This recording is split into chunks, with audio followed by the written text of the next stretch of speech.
Good afternoon, everyone. I'm Corby Kummer from The Atlantic and from the Aspen Institute.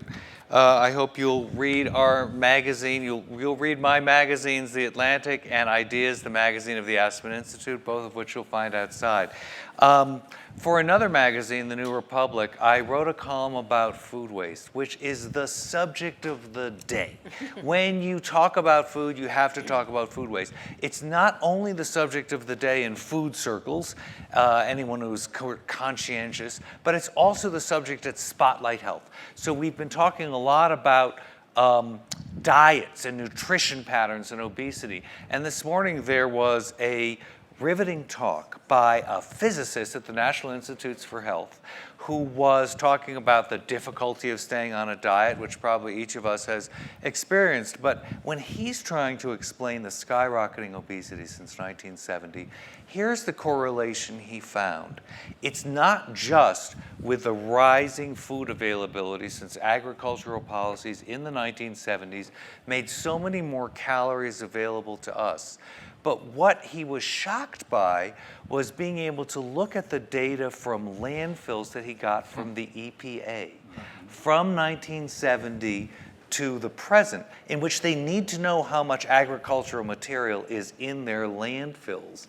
And he found that there was a 250 calorie a day per person increase in consumption based on the amount of calories available from 1970 produced by all kinds of food producers and the present, but there was a 50% increase in food waste. 50% increase in food waste since 1970.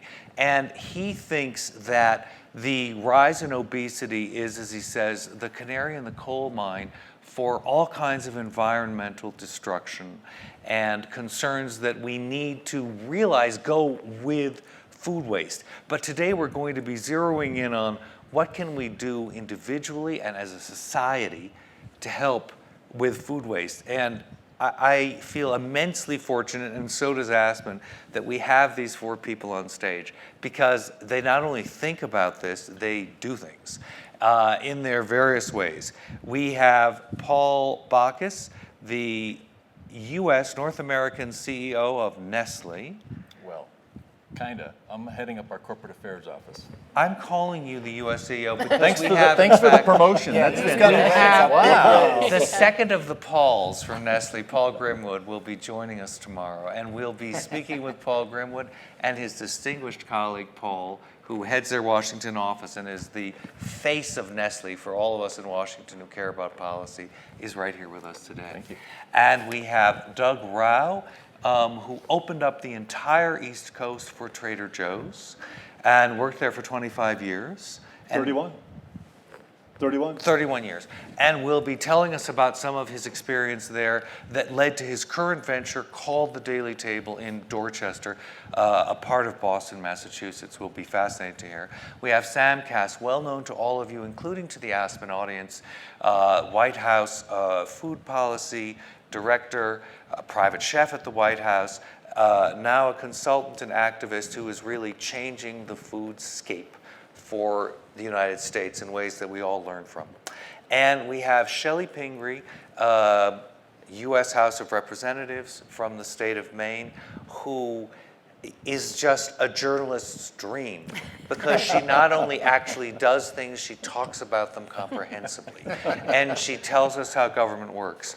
So it's a treat to have all of you today. I'd like to start and go down and ask Paul, from Nestle, what were some of the needs that you saw that you could start filling from your perch at Nestle to help with food waste and helping the supply chain? And what are some of the actions that the company has taken?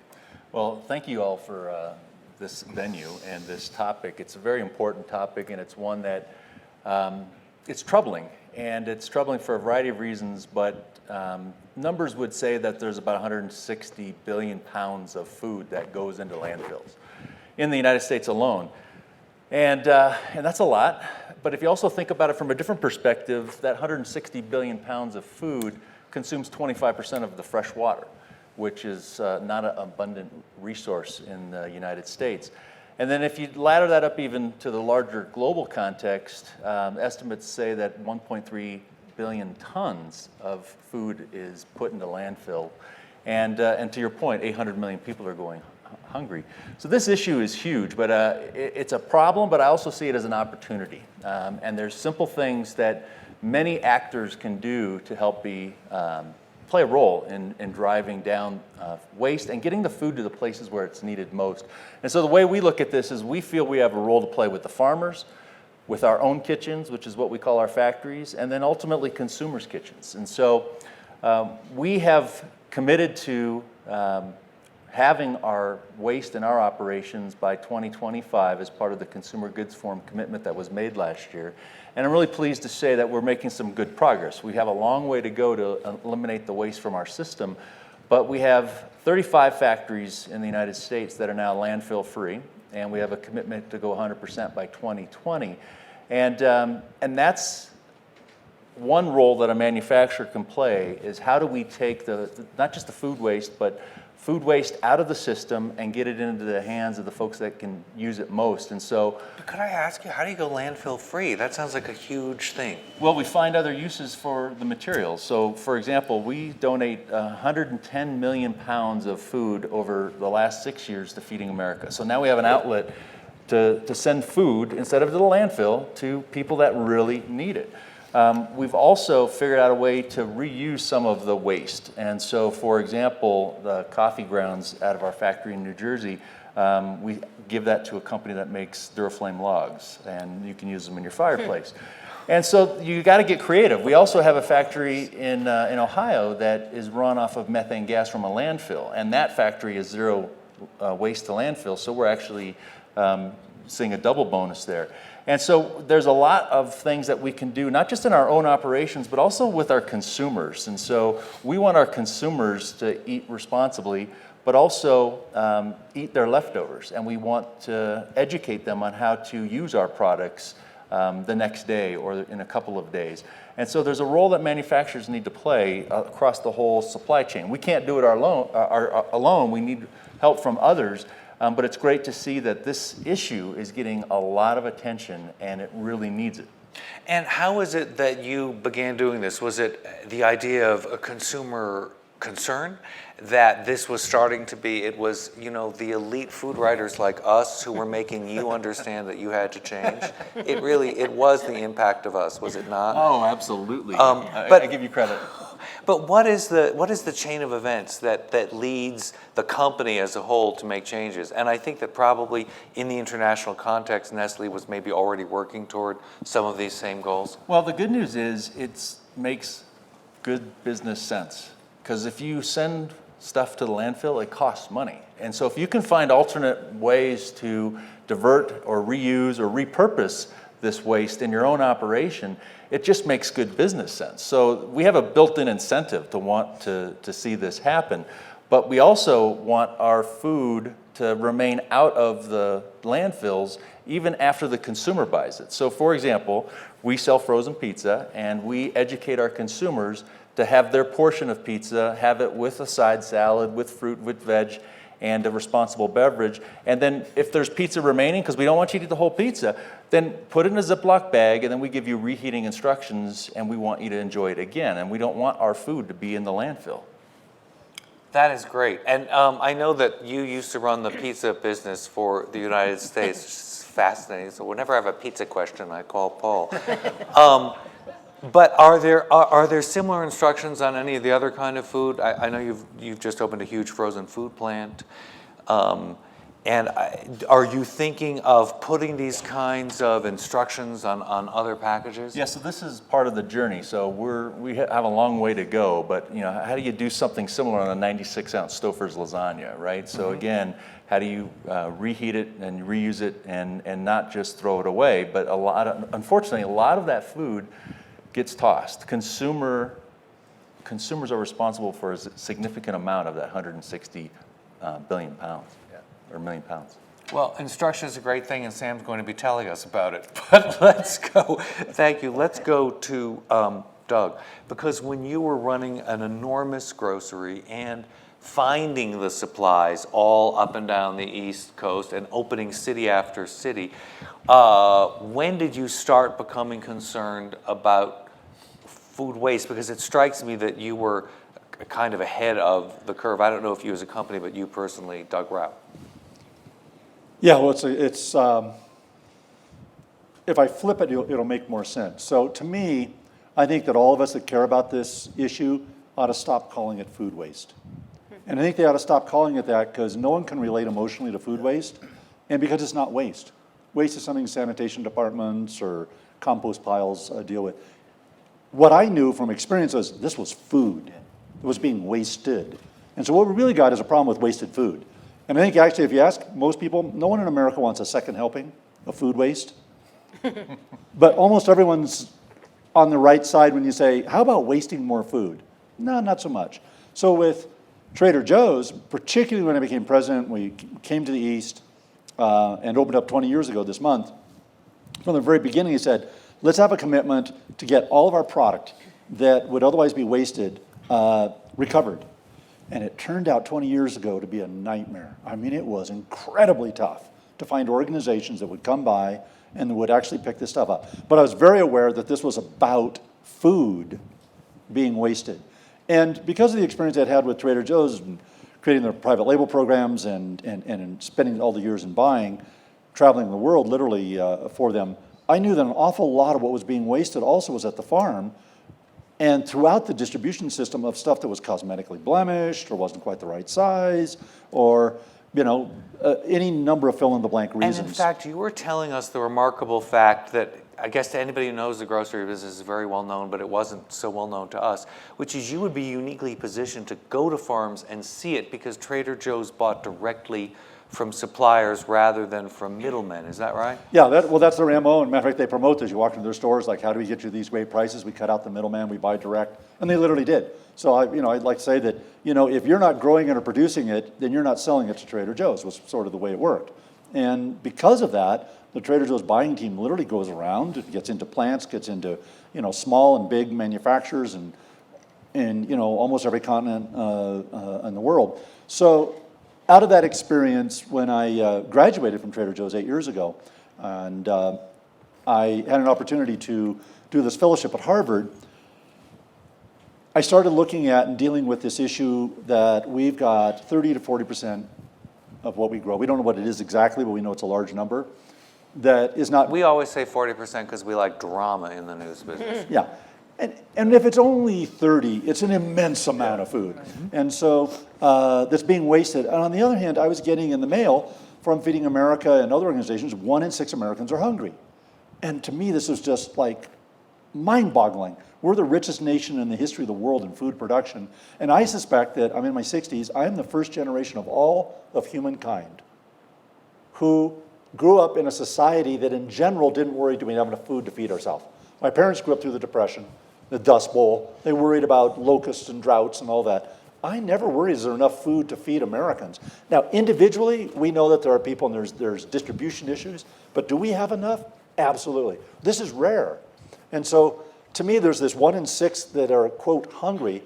So my big awakenings were when I understood that it turns out hunger for these 1 in 6, these 48 million Americans, isn't what I thought it was.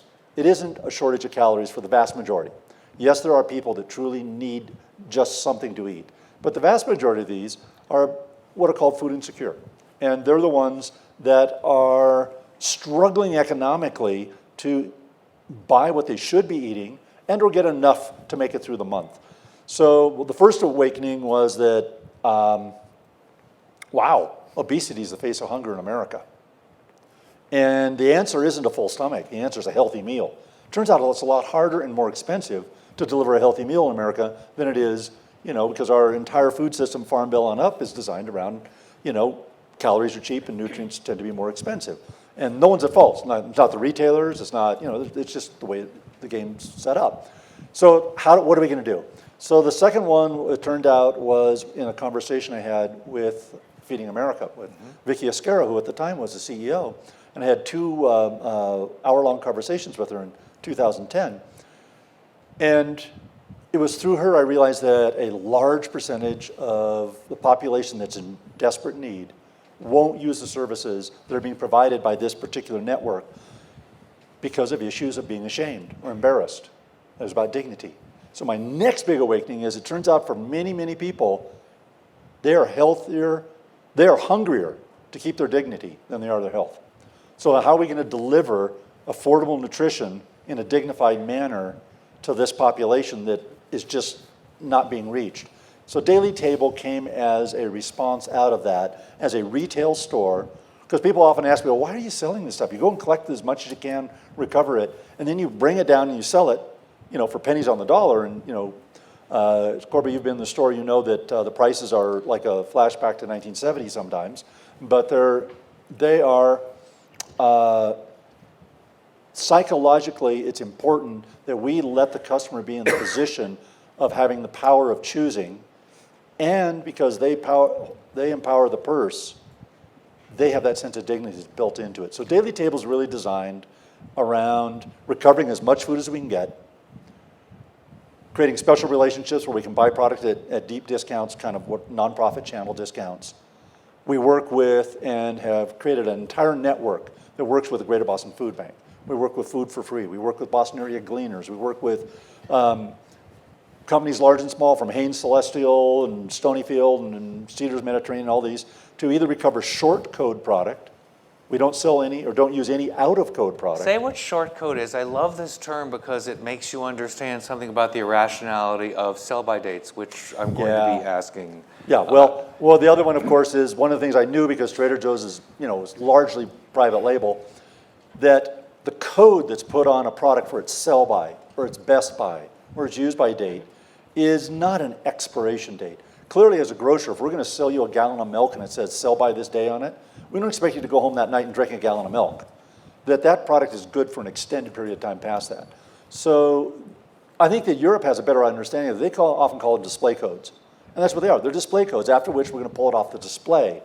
So this was about us then getting product. It turns out there's such inefficiency in the system that, for instance, most grocers won't take product in the center of their store that has less than between 3 and 6 months code. Months? Months. I thought it was weeks. No, months. And that's for dry product. Then it turns out in refrigerated product, like in yogurt, they won't take it for less than like 17 days. For hummus, it's 30 days. So we go up and we every week pick up and have for a year now from Cedars Mediterranean pallets of product of tabbouleh and hummus and, you know, baba ganoush and all these things that have anything from 25 to 35 days on them as their sell-by, but they were literally throwing them in the landfill before we arrived. So going into the Daily Table, which is this lovely food market, completely, you know, free of shame. It's a very nice signage. It's in a health care center in Dorchester, Mass. It is a lovely experience, except you feel so embarrassed when you come to the cash register because it's like a couple of dollars. And there's all this prepared food. And what's really good is you don't have to say it's good for you and healthy on the label, because that's the silent default setting. Everything is actually cooked to a pretty high set of nutritional standards. Anything you pull from the shelves, you just decide whether or not it looks good to you. And then if you're a guilty consumer like each of us would be, you make a big donation at the cash register and just leave a lot more cash than they charge you because it's so shocking. But could I just we're about to get to Sam, and then we'll come back to both of you. But shame and the difficulty of enrolling people on SNAP. I thought one of the enormous ways of people buying food at the Daily Table was indeed with SNAP benefits.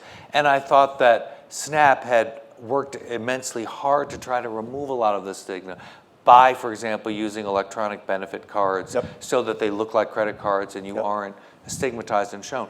But don't you have a very high percentage of So we have not near as high as we'd like. Turns out that we employ about 35 full-time employees in our store, and 90% of them from a 3-mile radius, 78% from a 2-mile radius. So they're right from the community, and this is an economically challenged area. And so our employees are our target audience. So when our SNAP was coming back in like 25, 30%, we were going, which by the way, for Trader Joe's would be like skyrocket off the charts of high.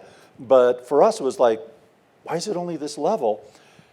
And it was our own employees who said, well, when I'm buying this stuff here this cheap, I'm not going to spend my SNAP dollars on this. I'm going to go down the street where I have to get my cooking oil or my spices or all the things that Daily Table doesn't carry. Now I can afford those things down there where, it was before I couldn't.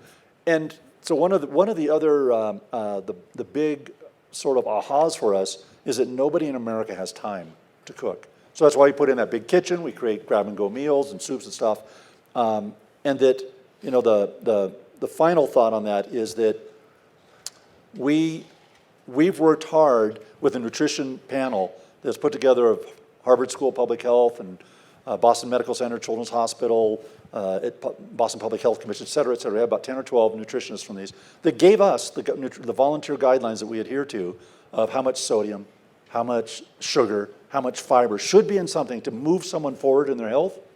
And so we learned from focus groups early on, don't talk to me about nutrition. That turns me off. I'm going to think the product doesn't taste good. So that's the part where we lead with delicious, fresh, convenient, amazingly affordable, and then we kind of backdoor it by saying, this is food you're going to feel your best and be your best on. And then internally in the kitchen, we tell them, you're making food to die for, not die from. So Great. Thank you very much. That is now. Don't you all want to go to the Daily Table? Yes, you all do. Sam, you did so much in such a short time at the White House, and so much of it was increasing consciousness and education about what constituted a healthy diet, and trying to get children to change their palates and to get better food into schools. But I think at a certain point, you also became very aware of and committed to wasted food. We can't say food waste on this panel today, right? So can you tell us something about that awakening? About the awakening. Well, for me, it's in the broader context of I think what is maybe the most inefficient of all major human systems, which is how we feed ourselves. I mean, if you look at the foundation, our key inputs were depleting at an alarming rate, be soil and water. The outcomes that we're getting are food is the #1 cause of preventable death and disease in our country by far. 9.7 million years of healthy life lost every year because of what we're eating. And I could go on and on with those statistics, including 1 in 3 of our youngest generation on track to have diabetes. And we're wasting 30 to 40% of what we're producing in that process. So that is like the definition of inefficiency for me. And I really came to it leading up to COP21 and understood. Well, everybody knows what COP21 is, but just remind us. The climate negotiations in Paris. And the summer prior to that, sort of 2 key things happened for me. I was in Europe doing a couple of events and realized that sort of was everything anybody was talking about. In the United States, it was as if nothing was happening. And while in that context, you hear about energy, which is about 1/3 of greenhouse gas emissions, food and ag is 25%, if not higher, and nobody's ever talking about it. So it was the beginning of, okay, what do we got to do about this? And then I had dinner at one of my dearest friends, Dan Barber's restaurant in New York, who did a pop-up just serving waste. And it was delicious. It was one of the most delicious meals I've ever tasted, and it was all food that was intended for the trash. And it became In fact, he took it from dumpsters, didn't he? And well, then he gave it a quick rinse. He took it like right before, he caught it right as it was going in. Those 2 kind of key moments started to crystallize. Like, here's the way in to the broader conversation on the intersection between food and climate change. And so started pushing on that and was able to do a lunch at the United Nations with Ban Ki-moon and many dozens of world leaders, Xi Jinping and Merkel and Hollande, and the room was insane. And we served them wasted food. It was crazy. And we got to open the meeting. Every head of state had 2 minutes, and Dan and I had 2 minutes to present the issues around food waste and the broader issues of food and ag and climate change. And each of these steps have, I think, helped elevate the issue and bring much more awareness. And I think it's the right place to start because everybody understands it's a very simple concept. It's appalling considering the environmental impact. I mean, 27% of land under cultivation around the world is growing food that either rots in the field or ends up in landfills. That is insane and completely untenable going forward in terms of all the resources that go into growing that food. And then in the face of hunger and malnutrition globally and in the United States, people get that. But also I think we all know the terrible feeling of what it feels like to throw away really good food in our homes. And in fact, the consumer is the biggest source of waste in the supply chain. Retail and distribution is about 40%. The consumer is about 42%. On farmers, about 18%. And actually, manufacturers are pretty efficient. There's not much waste coming from factories. There's some reuse that could be done. Always more work to do. But I think we all can relate to that feeling, and that is the reason I think it's galvanized so many people and getting so much attention.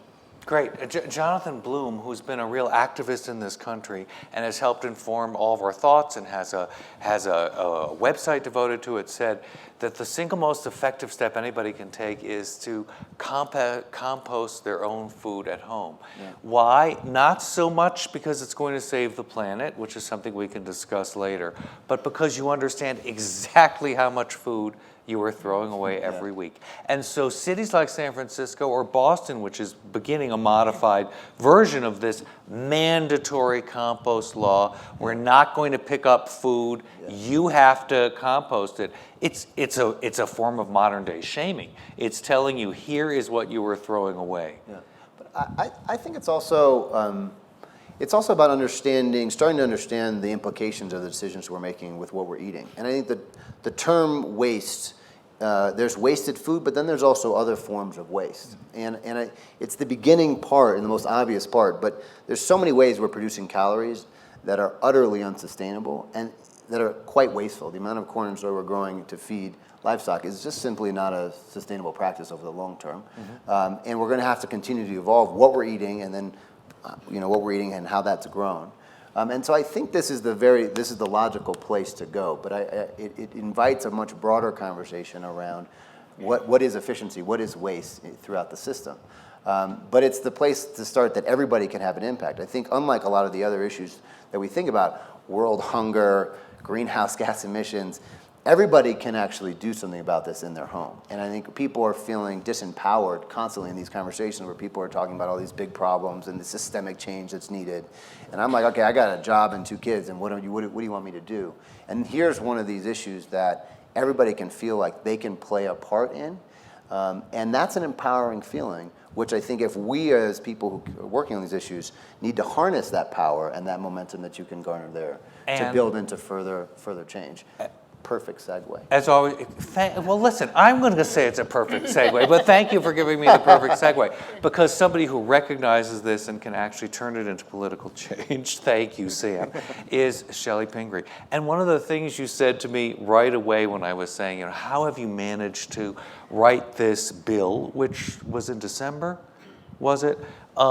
Which was a comprehensive list of what individuals and groups and industry, just an across-the-board list of what could help wasted food, was whenever you say to somebody, are you happy about all that food you're throwing out? Are you happy to see the food being thrown away in the cafeteria? Nobody's going to raise their hand and say, yes. So what I wrote in my piece was, food waste doesn't have a constituency. So there's not a lot of political opposition. But tell us about how you went about deciding what could go on this bill and what's come of many of the provisions in it. Great. Well, thanks.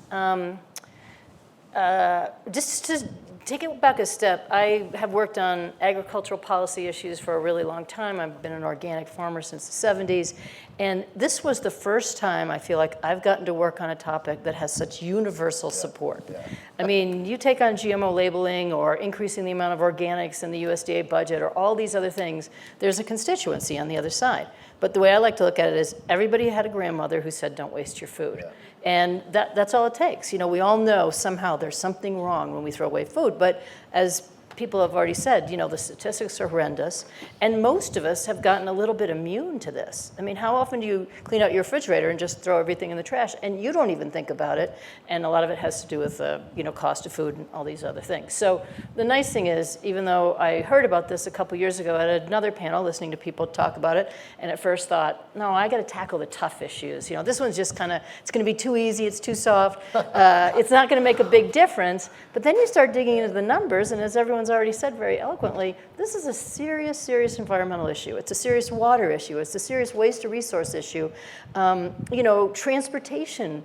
Food travels 14 days before it gets to your door and is driven 1,500 miles. I mean, just everything about it. So the idea of wasting food is actually an enormous issue around climate change and greenhouse gases. And so it's a great thing to work on, and it's very nonpartisan. There's no constituency on the other side. The industry has been very interested in it because, as you hear, the manufacturers are concerned about. The Grocery Association, you know, doesn't want to be spending so much money. And there's a lot of really great examples already of businesses that have set up these ideas, or grocery chains that are going waste-free. So I guess it's not waste-free, not throwaway or food-free. Anyway, so I've been in Congress now for 8 years, and I did a lot of work on the Farm Bill. And with the Farm Bill, we wanted to write a comprehensive bill because we wanted to put all our ideas in one place, because we wanted to be able to say to people, we hear you, there's a problem with consumers, there's a problem with liability issues for retail, there should be more tax benefits if you donate your food. There should be a whole host of things. It should be easier for municipalities to set up anaerobic digesters or composting facilities, and it should be written into the law that you can use it for that. And there should be incentives. So there's a lot of ways you can go about doing it, and there's no one answer to it. So we put it all into one bill. Just as we'd done in the Farm Bill, we wrote a comprehensive bill, knowing that it wouldn't, and I don't know if you've heard this, but Congress is not particularly aggressive these days about getting things done. So you can't write an omnibus bill on a great topic. You're making news. We hadn't heard. Yeah, like we took half the week off. So anyway, but when you can write a big bill like that, you won't necessarily move it through the process, but everybody understands you've taken their issue seriously, you've looked at ways of doing it. And then what we do is go and try to get some language in an obscure section of appropriations. We got one piece right away in a tax bill that was going through at the end of last year. We just pulled out recently a piece about food and date labeling, because again, it's sort of a manageable point, and we think we can do it in that way. But that's what we did. We took all the issues that everybody's already talked about here, from consumers to manufacturers to municipal issues, and built a comprehensive bill. You can look at it online, the Food Recovery Act, and if you have any suggestions, call us up and tell us what else should be in there. But we pull out those little pieces. Then it's easier to find a co-sponsor, for instance, on a section of the bill, or you go about it in that way. So. Can you go ahead, Sam. Can I just add, after seeing a lot of legislation in these areas and a lot of bills written, there's no bill that I've seen that has been better written and done smarter than what you did. And I think you deserve a lot of credit for the way you put that together, because it's hard to construct something that is received like that, and then but can also be strategically done in the piece-by-piece way that you're doing it. I think we owe a great debt for your leadership. Thank you very much. Thank you. Thank you for that. That would be another fact. We rarely get applause as members of Congress, so thank you for that. Yes. So, And just to sort of give you a sense, it's not always easy to even get a bill to come to a hearing or to get the topic discussed. But the Republican chair of the Ag Committee decided about a month ago that he wanted to find more issues that we could find common ground on, because we find plenty where we don't. And so he set up a hearing with a very good panel, good range of background from environmental groups to industry groups, and really hold a very comprehensive hearing on it. And again, we don't have that kind of dialogue very often. And it just, each one of these things has been a reminder to me, having been on a battlefield in a sense of a lot of these kinds of food and agriculture related topics. This one, we have to figure out how to make all these things happen, but there's very broad support. And I think people are really coming to realize the seriousness of this issue. And if we don't do something about it, the cost, the environmental damage, the waste of water and agricultural land, we're busting at the seams here, and we don't have a lot of room to grow with our population growing. And the strategy I found fascinating. So could you just tell us about what the tax saving and abatement was, and how it just slipped into the omnibus spending bill like a thief in the night. But how did you do that? And can you remember what the tax? I don't remember the details of You're it. taking me all the way back to last December, I think. But again, it's, Congress is a deliberative body, and, this bill, if I'm lucky enough to be reelected, will get taken up in pieces again next year, because this being an election year, not a lot is going to happen. So you have to put something out there. And then it's almost like you wait to pounce. You kind of try to figure out where you can go. And last year we were doing a more comprehensive tax bill, and there were a couple of proposals floating around about this. It was basically the Good Samaritan provision and some of the parts on retail donation of food, all of which are a good way to encourage more donations of that. And Doug has talked very eloquently about this, that a lot of retailers are nervous about the liability. And when you have this very confusing date labeling, consumers are nervous about it. And 20 states even prohibit donating food after the label, even though the label may have no meaning. So anyway, making the Good Samaritan laws more friendly, and making sure that there was, Good Samaritan law, does it assume liability? Does it excuse businesses from liability from donating food? Or is it, it's just a certain class of foods that you're allowed? You can't donate prepared food, right? Right. And we're looking at a lot of that in this date labeling bill. Basically, how do you bring some sensibilities to that? Just, again, on your point, it's a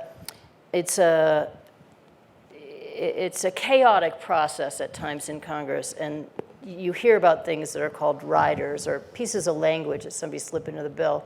But once in a while, those are good riders. Once in a while, they're language that say, we direct a department to research something, or we direct the department to, include municipal waste composting in funding under a certain program that communities might use to help fund a composting operation. So it's just like you kind of have to know all the operations that are going on in Congress and figure out where they might go. And I guess the good news about this not being a particularly active time in Congress, there aren't that many bills that are going to get passed anyway.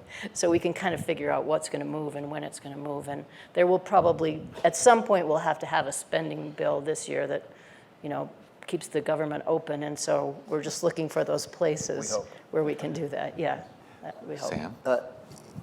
Just to build on the importance, in this issue, there's very clear policy opportunities to move the ball down the field, but ultimately our policy is a deep reflection of our culture.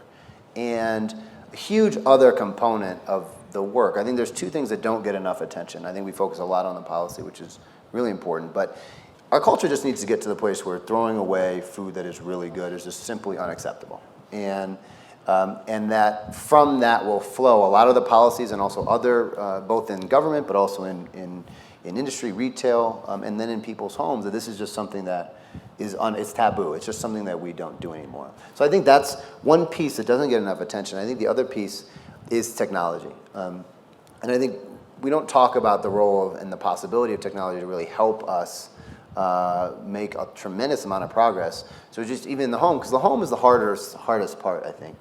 And one of the companies that I'm working with is working on this, where the future technology can be that a refrigerator, once you put something in it, it monitors what you have. I was hoping you were going to mention this. Tell us about what it does. It mysteriously measures the gases emanating from. So there's the gas. Right now, it's not gas, but that's definitely the future.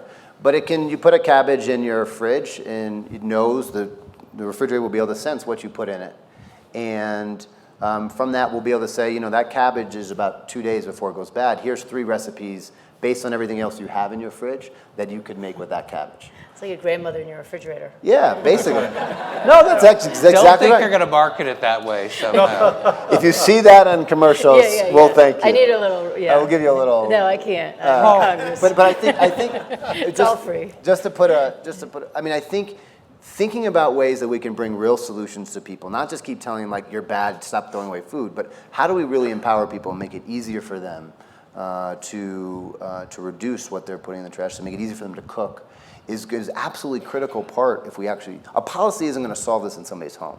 And so I think we have to make sure we don't, while we address the policy imperatives, we're also addressing the other underlying parts and the other opportunities to think about this in a holistic way. Yeah, I want to throw in one quick thing, and then I know you want to probably go the other way, but I think that, part of why you put out legislation is so that it gets attention. Yeah. But then really it is these conversations and the cultural changes, and it got talked about earlier. I mean, I think we're now in a generation where maybe not only did your mother not grow up learning how to cook, you don't know how to cook, but your mother might not have known how to cook. So not knowing how to cook has a huge impact here in terms of using leftovers. So just to have information on the back of the package giving you that advice sometimes would seem like odd to the rest of us. Like somebody doesn't know you can put it in a Ziploc bag, but a lot of times people don't know those things. Second thing is when you have cities like San Francisco mandating composting, or I represent Portland, Maine, and now there's 2 services that will come and pick up your compost. Well, it's just been sort of like a taboo idea that you would take a wasted piece of food and you'd put it in a little,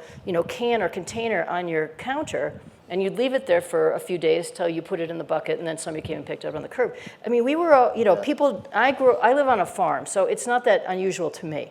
But people find that kind of like, oh, you can do that, and it could sit there, and then I could put it in a bucket, and it's okay. So a lot of these things, we've just lost our ability to know what to do.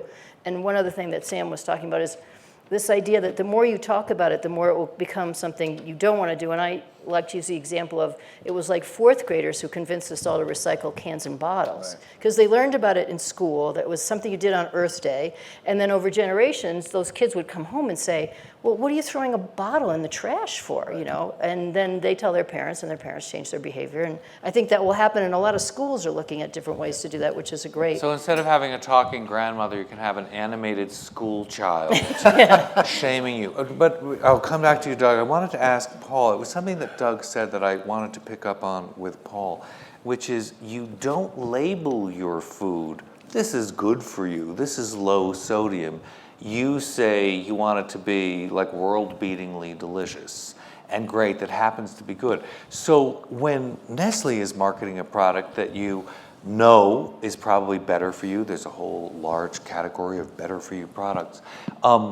Are you sensitive to that, or can you tell us about some of those conversations? And then do you have to gear the advice, for example, to have 1 piece of pizza with a salad and some fruit and then heat it back up? Do you have to be careful not to be too grandmotherly or scolding in the way you say it? Well, the consumers are very fickle, and you have to be careful how you talk to the consumers, especially when it comes to their food, because they do want it to taste good. And in many cases, you don't tell them that you've made a change or this is a better option. Sodium reduction is a great example, where you just don't tell them because immediately, low fat, low sodium means low taste, and I don't like it. And as a manufacturer, you've got to make a decision. What's the best way to educate the consumers about a better for you option? So I'll give you an example in our ice cream business where we created a technology where using the same ingredients, you can make the ice cream with half the fat and a third the calories. But we decided to launch a whole new line of ice cream, so you can still get the full flavor, full fat, but now we have a second choice. And so we could have taken our existing ice cream and decided to stick it in there and not tell the consumers, but we felt that was a big risk. So you really have to be cautious about how you communicate these things to the consumers. And going back to what Sam said about awareness, I think that's the biggest thing that we can work on with consumers is the awareness of how much food they throw away. And the food comes from the refrigerator, or it could come from the restaurant. They bring home the leftovers and it just goes in the trash. And when I lived in Switzerland for a few years, the first thing I noticed is there's no garbage disposal. And like, what a country, there's no garbage disposal technology in this place. And what I realized is that you can't throw your leftovers in the trash. And actually there's trash police that will fine you if they find food in your trash. We believe it. And then what they give you is that little composting thing on your counter, and then you don't get the benefit of having it picked up at your house. You actually have to take that to another bin. And so they make it difficult, but at the end of the day, it really does it certainly brought my awareness to, wow, this is a lot of food, and how do we get the consumers to realize that in a positive way, because you can't just tell them and shame them into this. It's really about educating them about the impacts. And it's not just the money that they're leaving on the table, but it's the environmental impacts and the other impacts. And I love the idea of getting kids engaged. Thanks. So, love this conversation. It's, daily table, these are things we have to work with, literally with people in our face, asking us questions and talking to us about this. And you really see it firsthand when individuals or families come in. We'd only been open about 2 or 3 weeks when a gentleman came in and said, God bless you. I said, what for? And he said, I've got diabetes. I've had 25 operations. And I realized suddenly I'm looking down at his hand and most of his digits are missing. And he said, I can now afford to eat when my doctors say I can eat for the first time. But then he said, what I really like is you're going to be opening this teaching kitchen and teaching my kids how to do this and prevent this. So one of the things from the very beginning was that, it has to be an all hands on deck. I think that if we're going to really solve the issue of wasted food, if we're really going to tackle hunger in America, these two, which I think actually you use one problem to solve the other, works rather eloquently. But you've also got to get granular. So it can't just stay, certainly at Harvard, when we're looking at this and all this stuff, as the joke often goes that, many academics and or thought leaders have what I'll call the luxury of the leisure of the theory class, which is, it's great to spin all kinds of theories, but when you actually get down into the weeds and get out and really doing it, it gets tougher. So I think that this combination of working at both sides, working with industry, so whether it's through enhancements to that Bill Emerson Good Samaritan Act of 1996 and driving that broader and wider and deeper, whether it's us as customers. By the way, I know at Trader Joe's, for instance, we had a thing that we wanted our store to be full till the moment we closed. Why? Because our customers got ticked off if we weren't. They'd come in and go, hey, where's my X? It's like 8:45, you're about to close, and if you don't have a full array of all your perishable products, they're going to go, hey, I just got off work, you're not here serving me. In America, unlike Europe, they flip it. So if you go to a Marks and Spencer at 15 minutes before they close, you'll be lucky if they got any perishable product. You feel like you're lucky to still get something. Here, you feel upset if they don't have that one something you don't want. What's it, stack them and what? You told me this rhyme to overfill bins, that you had to make it feel overfull, and that one of the great strategies that supermarkets can use is just to have much shallower produce bins. Kind of the smoke and mirrors. Right, so that it looks full but isn't, and it won't have that same amount of food waste. I'm looking at all of you to see if there are any questions in the audience. I'm not sure we have a mic ready. We have some mics ready. Do we have any questions ready? We have one gentleman in blue. No, we have one of the gentlemen in blue, then we'll have the gentleman in white. First hand up.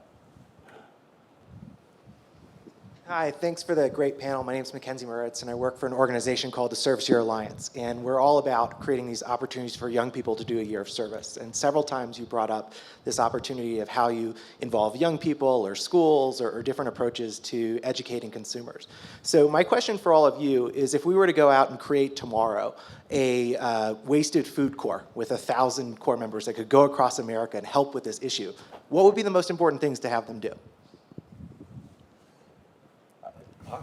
I think the youth of America is very much focused on the environment. And this isn't a stretch for them to want to play a role in getting this out, getting the word out, getting the message out. And I think fundamentally focusing on the environmental impacts, but also the fact that there's enough food, it's just not in the right places. And how do you get kids to be advocates to try to get change and educate not only consumers but others that there's an opportunity here that they could play a role in? I'll jump in. I know Sam's going to bring it home for us on this too. But one of the things that I think is really critical is that we look at ways in which, as the joke often goes, that millennials are people want to do well while doing good. That they're what I'll call practical. What's funny about that? I have? There's nothing funny. But they're practical idealists in many ways, unlike the 60s generation that I came out of. And what I see is, for instance, Daily Table has a lot of volunteers. So we have paid staff, but we also have volunteers. And we'll have every week 40 to 50 people to come give us 4 to 6 hours a week. And they do it out of a passion of feeling engaged. And among those are kids. And in the summertime particularly, we'll have kids that come and get engaged and involved. We have a teaching kitchen that's about to open that will, again, teach kids at an early age about real food and go home and be the advocates for their families. So I think that what we need to do is look at ways in which we can hit it both from kids going bottom up of the consumer, but also coming into stores and restaurants like, why are you serving me more food than a person should eat? And starting to push back a little bit instead of just accepting it. And why is it you got all this stuff you're about to close and you're about to throw this stuff? These sorts of questions actually, I think industry responds to customers' needs and values, and you see that all the time. And I think the degree if we bottom up, I think it'd be very powerful. Sam and Chellie. Super quick. I mean, I think the one thing that I'm seeing on a lot of the startups that I'm working with, there's just this, dozen or dozens of startups that are basically right now we have a bunch of food that's going to go to waste and a bunch of people could use it, but the in between is both the missing piece and the hard part. And so there's a lot of businesses that are forming to try to actually connect that. I would do the search of the 20 businesses that are doing that and try to connect and volunteer, because I think the key is, I think what's so powerful about Daily Table is that trying to turn this problem into a sustainable business, a business that will go on, as opposed to if this is just some charity, that doesn't have the same staying power. And so I think the people who are trying to make a business out of this need help right now, because we're trying to figure out the models, and the models aren't there yet. And so having a force of young people helping to figure that out, I think could be an invaluable service as we sort of perfect how we could really solve this in a long-term way. The other piece of getting kids involved is around school meal programs, because, I mean, there's so much you can do differently in a school meal program and so much that's being experimented with. And so kids awareness, and that's happened in a lot of schools where kids have pushed for vegan meals or locally grown food, or schools have a garden in the backyard, or more cooking classes for kids so they know what to do, composting at the school, monitoring school waste. And some, schools have developed share tables where if it's not a, a perishable thing, you can put your apple on a table and the next kid can come by and get it. Or just, simple things that kids can think up. And other ways to do it, checking about, does the food get reused that doesn't get eaten? Maybe it should be made into, old bread should be made into bread pudding. Or, you could really engage kids in schools, and they get very appropriately self-righteous about this stuff, which is great. Nothing like a third grader to tell you what you're doing wrong, and then to go home and tell their parents they're doing it wrong too, or to tell the school, so, and they're good organizers. They can turn their schools around by saying, we're the ones who eat this stuff, and we want it done differently. So. Great. Next up. So my question was along the lines of startup economics, and the X Prize incentive has worked in many fields like SpaceX and health innovation.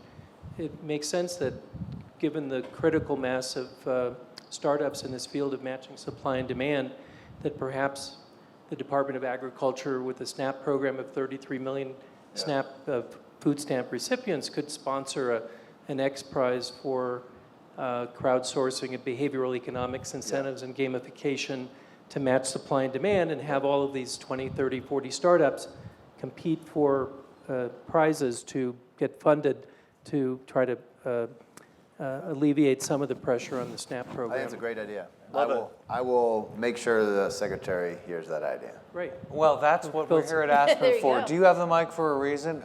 This is the man I shamelessly plagiarized at the beginning of this session. And he is at the NIH, and if you did not hear his riveting talk at 1 o'clock, go up and beg him for his slides. Yes? Thanks, Corby.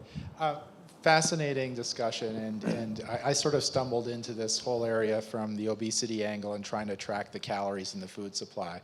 And you guys have given really excellent comments about equitable redistribution of food to those who need it, and made the comment that we should be doing more composting and things like that.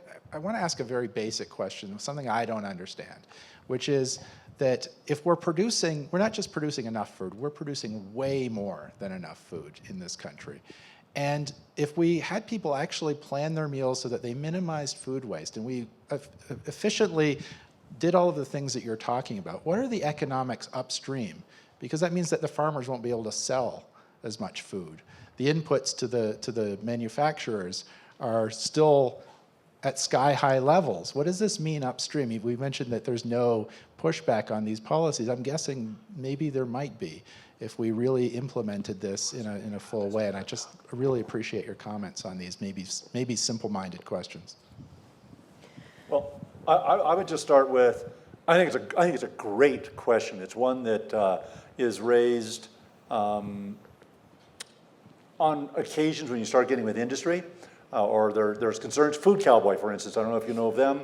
This is one of their big issues is that, hey, if we all start reducing waste, it's going to cost, industry, and here's the ways in which we can offset that. The reality is that when products going to rot in a field, no one gets any benefit, and they actually put resources into that. So being more efficient and effective and using technology to ensure that you're growing what can actually be utilized, I think is, in the longer run, when you start to work efficiencies into a system, it tends not to add costs, but to take costs out.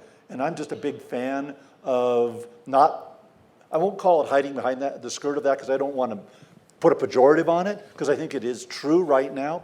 But I think there's a lot of technology, whether it's the spoiler alerts and the food cowboys and all those people, and then the people like Imperfect Produce and Misfit and on all these that are also finding other uses for food that wouldn't normally have found a home. All of this helps bring an economic return, because to farmers, then it really is more cost effective. And same with manufacturing. Waste is a cost all the way through this chain. Whenever it is, it's never a resource, it's a cost. I would also say, we have a growing population, we have a growing world population. I mean, there's often panels like this that discuss how are we going to feed the world as we continue to grow. So I don't think there's ever going to be a lack of demand for what we grow. I think also, we talked a little bit, I think Sam did, about agricultural policy overall. I mean, monocropping and the way we do it, leads to a lack of ability to use the waste, whereas farms used to be very diverse. And you see in the Northeast, in places where agriculture is starting having a resurgence, they tend to be much more diversified farms. So for instance, on our little farm, all of our food waste goes to our pigs, or chickens will eat it, or there's just a whole variety of things to do that make a much more closed system.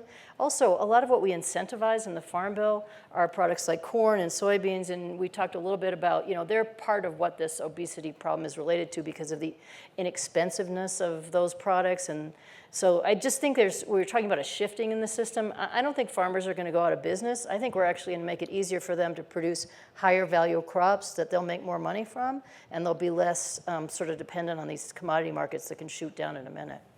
I think that's going to be the key. That'll be the unlock, is when the farmers can actually make more money. I think the economics behind this is that this just costs us money, everyone. And so how do we get folks to realize that there's a value here? And I think once they see that, that we might get bigger, bolder action across the sectors. Sam, did you want to say anything? We are in overtime, I'm afraid. This is exactly the kind of conversation I most value at Aspen. You have given us an agenda for our new Food and Society program at Aspen for the next few years, and this is the dream panel. And we also have achieved the Aspen dream of finding something to be appropriately self-righteous about. So thank you all for coming. Thank you for being a great audience.